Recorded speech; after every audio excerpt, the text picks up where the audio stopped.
Yes I nanone nongire ngwereza ikaze mu rugo rwawe rwanjye rw'abanyarwanda benshi by'umwihariko nabumva ikinyarwanda bari mu bice bigiye bitandukanye by'isi aho tugiye gukomeza kugenda turambura ingingo tuzisesera mu ndiba tukaziganiraho cyane ndetse n'ibindi byinshi bigiye bitandukanye tugenda hano ducagagura kuri Kigali Sport as usual. Ndacyari Fredizo of course mu drivinga neza cyane muri aya masaha sinzi nimba wari mu gicamunsi niba ari mu gitondo niba ari mu goroba ariko igihe icyo ari cyo cyose wowe gubwa neza ukomeze ibiremereye umutima witeka guhe gutuma witsa ugire gutuza muri wowe n'izi nkuru zigende zoroshya by'umwihariko ibyo bijagaraza ubwonko cyane. Iburayi amakuru ariyo ni menshi cyane shampiyona yarangiye Pep Guardiola asezerewe Arsenal the champions ariko bitegurana final ya Champions League equipe ya Liverpool isezereye bamwe mu legende bayo Mo Salah, Andrew Robertson baragiye Chelsea expectations zari nyinshi mbere yuko zitangira ariko babanje amazuru hasi aba baherwe ba Chelsea nagashya kandi nabuze mbona abaherwe ba Mirase umujinya bagize barirukana bakura mu nshingano abagabo bane Maximilian Allegri, Igritare wari director of football wari CEO wari ukuri scouting bose barakubura atekereza muri Chelsea nayo kuntu ho bimeze nk'aba yateye amakipe ararutana kabisa izo reaction zizo zikeneye mu ikipe nk'ibi gute bisanga uri wa 10 wari wamaze gutwara igikombe cy'isi cy'ama club uri champion w'isi ni hatari ubwo twagera Manchester aho bari kubyinira ku rukoma transfer ziri zatangiye gukorwa mu masaha ya kare nyuma yo kubonye sport ya Champions League warishimye cyane nani ma equipe menshi agiye atandukanye za Los Blancos, Real Madrid ama equipe bigatangiye guhamagarwa Mikel Merino nyuma yo kuva mu mvune Espagne yamutekerejeho ariko muri Madrid barabasiga bose abenum izo habari yo nizo mbandi bugenda mwinjizamo ariko by'umwihariko nkinjira ku nkuru runaka imwe tukayinjira ndani mu misa ari bwo rero ngiye guhita mwinjira mu equipe ya Arsenal the Gunners nyuma ko batwaye ibikombe nkuko yabisomye muri title cyangwa se arebye thumbnail ibintu ntago byoroshye harimo ibintu bya ekaniterira ijambo sambaratika rimwe mu magambo numvishe naryumva mumva n'ubwa mbere niyumvishe kandi rikanansetsa sambaratika nizo ziri muri Arsenal ngo byagenze bite sasa nyuma yuko ikipe twaye igikombe Mikel Arteta umunezero ni mwinshi abakinnyi barishije cyane ariko baracyafite undi musozi wo kurira bagundagwana n'umunyespanyol utegwa twa Luis Enrique nazirangira gereze zikina zica mu mpande iyo nekeje kuri abakinnyi ba Arsenal nako ba Paris Saint-Germain bakinaca ku mpande Desire Doué, Kivica Kvaratskhelia, Dembele babarikora baza basimbura bali Kang In nimwe mu ekipe afite talent pe ubwo no umusozi Arsenal afite kurira nibagiriwe na kakamoteri kaba kari hagati mu kibuga gakontorora Vitinya yuwawo ne Paris Saint-Germain birashyushyira komeye cyane ariko Arsenal ubwo mugiri kwitegura uwo mukino hari byinshi biri kugenda bijya imbere harimo ibyaganiriwe mu ibanga bisanga byagiye mu ruhame birakaza bamwe mu bayobozi b'ikipe ya Arsenal binatangira kwishyira gitutu mbere yuko umukino wa finali ukinwa ati ibyo ni ibi exclusive ubundi nkuru nk'izi ngizi ziri exclusive zije zako kanya zitazihutishwa of course equipe ya Arsenal bivuga ko indani batishimiye amashusho yasirikiye ku mbuga nkoranyambaga yagiye hanze yari yarafatiwe mu nama cyangwa se mu muhuro wari waragizwe ibanga cyangwa se wari privé ibyabereyemo bikaza gusohoka bigatangira gusirikira kandi byari byaberewe mu muhuro wari wagizwe ibanga. Iyo video ushobora gutugira amatsiko ati niki kiwe kirimo n'ibiki byari birimo.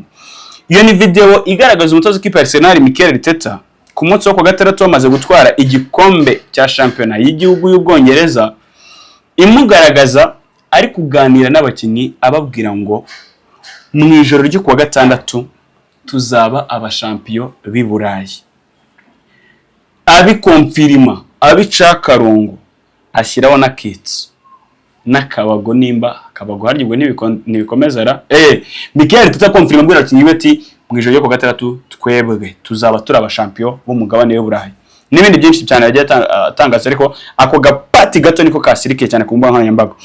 Rero bavuga ko ako gace kagiye hanze ariko kahise gasibwa ariko muri uko gusibwa kari kamaze gusa nko gasirikira ku mbuga nkoranyambaga Mikel Arteta mbona rwose rafite na microphone, ku ruhande rwe hari Josh Kroenke umuhungu wa Stan Kroenke ari gutangariza abakinnyi n'abastaff n'abakozi ikipe ya Arsenal. Rero kavuga ko indani muyobozi gwera ku ikipe ya Arsenal gwera mu bayobozi bakuru ntabwo barenganya Mikel Arteta kuba yaravuze ayo magambo, nta n'ikibazo kibirimo kuko bijyanye no gukomeza abakinnyi mu mutwe. Ni ikintu cyiza pe, ariko timing yo kwa amagambo yasohotse ikipe ya Paris Saint-Germain ishobora kubikoresha nk'intwaro iza gusenya ikipe ya Arsenal. Ngo mu buhe buryo? Paris Saint-Germain izi ko Mikel Arteta n'abakinnyi bamaze kwizera ko bashaka kuba batwara iki gikombe, ibi bashobora kubyubakiraho bigatuma bagira imbaraga, noneho bakaba super motivated mu kuvuga ati kumbe abantu tugiye no gukina nabo bamaze no kudufata nk'abantu tutazapfa no guhangana nabo, bamaze kuyitera mu mitwe yabo. Ati icyo kintu kigata kimotivating adversaire. Ati yo ni issue ikomeye cyane, ariko nagariro kuko mu ikipe ya Arsenal yamaze kuba of course bisohoka birinkinga bijya hanze. Ariko nanone kuri Mikel Arteta ubu buryo yakoresheje bwo kuba yafata abakinnyi akaba yababwira ibisa nk'ibi ngibi si ubwa mbere bikoresheje, kuko n'iki gikombe cya Champions League y'Ubwongereza batwaye kuri zimwe mu nkuru zagiye zisohoka zagiye zikonfirma ko na mbere yuko se zitangira iyi ngibi bari muri pre-season yamyitegura saison nshya ya 2025-2026 n'undi Arteta hari naho igisa nk'iki cyabayeho agira ikize nabaza kubyitangagiza nyuma ya saison, avuga ko aribwo yabonye ko bishoboka ko igikombe bazanagitwara, ari confirm avuga ati iyi saison ngiye igikombe nzagitwara. Bijyana nuko nkuko ndi kubibona hano imbere yanjye mu myiteguro ya pre-season cyangwa se batangira kwitegura intangiriro saison ngiye dusoje mu ikipe ya Arsenal. Hari hatangiye campaign idasanzwe yo kwiyumvamo abeza yuko baba ari imwe mu ekipe meza ku mugani w'Uburayi, pana mu Bwongereza gusa ahubwo ku mugani w'Uburayi, bijyana ko kazoza bari bafite kasega nkaho gahoraho bagerageza kugikabakaba bikanga Manchester City gakubitinja bigakura mu nzira bikabangira.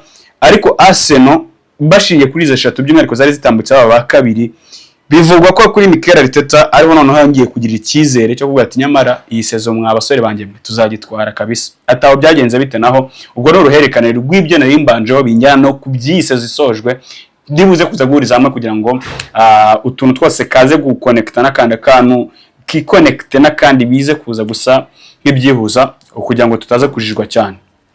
Mu ikipe ya Arsenal bavuga ko Arteta ise zijya gutangira afite icyizere Swadi abasore be abakinnyi be atitaye ku bigeragezo bagiye bahura nabyo. Of course kwa Arsenal yagerageza guperforminga mu mikino ya nyuma ikaba byabananira bakaba batakaza icyo gikombe, ariko uyu mugabo icyitwa Premier League icyitwa Champions League yari afite icyizere kidasanzwe cyo kuvuga ati birashoboka nyamara igikombe twazagitwara. Nkuko nayo yakomeje kugenda byivugira avuga ati umushinga w'ikipe Arsenal mwizeremo mu buryo budasanzwe, mfite icyizere abakinnyi banjye na mbere yuko zitangira nkuko Football 365 ibigarukaho. Mu magambo Arteta yaravuze ati imwe mu mpamvu zatumye ngira icyizere yuko iyi Premier League isazo tuzayitwara ni igihe twari turi muri pre-season icyumweru cyari cyabanje mbere yuko dukina n'ikipe ya Manchester United ababyiye ku mukino uri mu yafunguye champion. Aravuga ati ngewe nari ndi kumwe n'abakinnyi bose mbashyira hamwe, ndababaza ati se niki mwishimira kuba mwakorera hamwe nka ekipe, cyangwa se niki cyabanezeza muramutse mugikorera ekipe ya Arsenal. Abakinnyi bamubwiye ati twanezezwa nuko ikipe ya Arsenal twayifasha guhangana mu marushanwa akomeye cyane, cyangwa se bijyanye n'ibisubizo bamuhaye birimo kuvuga ati twanezezwa no kuvuga ati ikipe ya Arsenal twatumihangana mu marushanwa yo ku mugabane w'Uburayi akomeye, of course niyo champion nyine amarushanwa yose akomeye twahangana.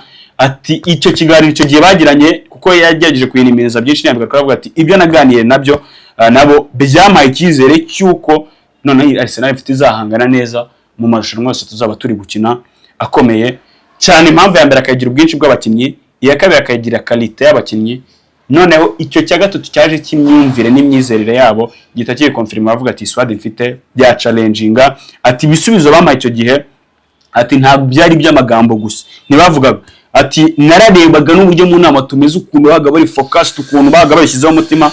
Ati ndavuga ati aya mezi 10 tugiye gukina ya sezo igikombe hano turagiterura cya Premier League, ari nabyo rero yaje kubakiraho nanone bamaze kugitwara avuga ati yabe ni cya Champions League mu ijoro ryo ku gatatu tuzagitwara.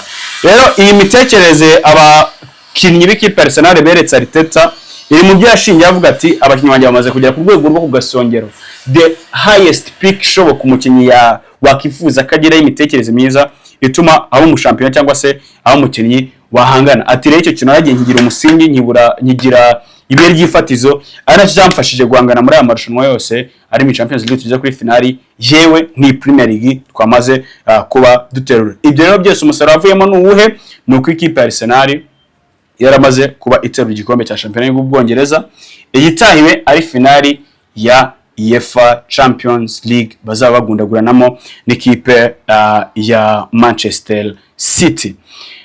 Aha rero biranjyana kuri aba bakinnyi of course w'ikipe ya Arsenal yewe nibyo bakoze. Hari ikintu buriya ntagenda nagarutse kuri ikipe ya Arsenal kuko kenshi twayiganiriyeho. Urajya kuranga bamwe mu bakinnyi nk'ibintu Mikel Arteta akoze na bamwe mu bakinnyi bamufashije barimo nka zimwe mu ntwaro navuga uyu mugabo ashingira navuga ko afite icyizere cy'uko kuri uyu munsi wo ku gatandatu bafite icyizere ko bazatwara iki gikombe. Nawe mbonera kukubaza nimba ukurikirana uboneriye mpamvu yatumye ikipe ya Arsenal itwara igikombe. Urenze kuba afite ubwinshi bw'abakinnyi, ubwiza bw'abakinnyi niyo mentality yo kuba batsinzi. Hari izindi ngingo zirenga kuri zeshatu Arteta ashingira bavuga ko ekipe izatwara igikombe. Hari izubona nimba none ubona bigoye ko bagitwara, impamvu shingira avuga ko ekipe ya Paris Saint-Germain yabatwara iki gikombe nizi. Yari umugabo witwa Victor Gyökeres nshaka kugarukaho wenda nsa nk'usoza ntabwo ndi butinde muri ibintu cyane. Akantu nshaka kugaruka ko niyo exclusive yarizamutse iyo video yasohotse yatumye ni nabenshi bavuga bati iyi video no muri Arsenal bayisaba bihutishije tishobora kuzatukoraho igihe ya motivating abakinnyi ikipe Paris Saint-Germain.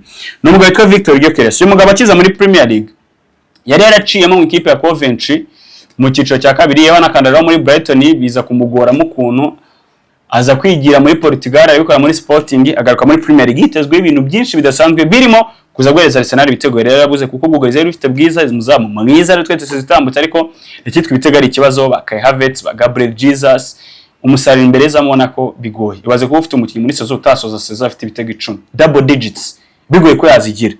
Nicyo baguye umugabo kugira ngo bibahereza. Akiza criticism zabaye nyinshi bavuga ko atari ku rwego rwa Premier League, atari umukinnyi ku rwego rwo hejuru, bijagorana ko nyina atanga icyo Arsenal yamuguriye. Ariko nyuma y'iseza dushingiye ku mibare agize, uyu ni umukinnyi utsinze ibitego 14. Yanashobora ku munsi wa nyuma ashobora gutsinda cya 15 bacana ikipe ya Crystal Palace. Uburyo bwiza bwamangiye Dean Henderson umupira cyane no ku ruhande ndayikuramo muzabe ikipe ya Crystal Palace. Uyu musore navuga ko icyo Arsenal yamuzaniye ntiyakimaximije ariko yarakibahaye nkuko bakifuzaga. Ibitego 14 kuko nta wundi mukinnyi wari afite muri sezari zatambutse ari batsinze ibitego 14 muri Premier League, nta n'uwagejeje muri double digits. Ibyo bitego rero hari na bitatu yagize uruhare mu bitego bitatu harimo assist ndetse n'ibitego bakina na Fulham mu kintu remere cyane wayashije amanota ikipe ya Arsenal cyane ko Fulham yajyaga ibagora. Ari imikino nk'iya Sunderland n'ikipe ya Tottenham nayo bigoye ko yapfa kuva mu mutwe. Imikino ubona ko Arsenal mukeneye akazaga stepping up kandi icyo gitego akaba yagiterekamo. Ibyo rero byerekana ko yego n'umukinnyi gifite urugendo ariko imibare ye ifasha ikipe ya Arsenal. Ari nacyo gituma yamvuga ni nyuma y'izo mpamvu eshatu atavuga uyu mugabo Victor Gyökeres nawe kuri finali ashobora kuzabahereza ikindi kintu. Of course ashobora no kutabanza mu kibuga ko ari umukinnyi hariya Kinyarwanda hari umugani bajya baca ntabwo nshobora kuwuca aka kanya kuko biracyari ku manywa nabo umuserebanya. Ariko yawo ni umusore ufite amahirwe ashobora kuba ari mu bantu bavukanye ya mbuto twajyaga twumva ngo umwana uzaba umwami avukana imbuto. Kai Havertz ari mu bantu b'abanyamahirwe pe. Ibyo ni muri finale abanjemo icyo gitego akabateretsamo Gorazoda cyane rwose no umukinnyi bitantungura. Ariko kuri uyu Victor Gyökeres naganiragaho uyu mugabo ndamubona nk'umuntu ushobora kuzakora ikintu kidasanzwe. Of course byananga nta wamenya ariko nshingiye ku myaka y'Arsenal yari imaze ishaka rutayizamu sezo ya mbere ni mugenekene neza navuze ibitego 14 muri Premier League. Ariko uyu mugabo kutego 14 akaba champion w'Ubwongereza bafite ijoro n'ibya Champions League namona nk'umuntu ushobora kuzabafasha cyane mu buryo budasanzwe by'umwihariko kuri iyi finale kuko Arsenal ishobora kongera kubona ikindi kintu yari imaze imyaka ishakisha cyane ko bakina ku isoko rya Bayitenzamo Arsenal ku bijyanye n'isoko ndabigarukaho mu minota iri imbere no kuri Josh Kroenke byatangaje icyo tugomba kwitega ku ikipe ya Arsenal. Mu nyemerero nsoze ku mukinnyi witwa Bukayo Saka nawe ubwo ni impamvu ya nyuma agenda busorezeho.